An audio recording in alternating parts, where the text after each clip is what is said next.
How to find content preferences settings on TikTok mobile. Hello guys, in today's video I'm gonna show you how to find content preferences settings on TikTok mobile. First thing, go to TikTok. Here you will find profile, click on it and then click the storylines, and here you will find settings and privacy. Now just scroll down until you find content preferences, and here just click on it. And as you see here, you will find content preferences settings. Here you can manage video languages, and you can add here any language you want.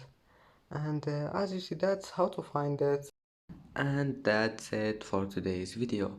If you like this video, don't forget like and subscribe, and thank you for watching this video until the end, and see you in the next video.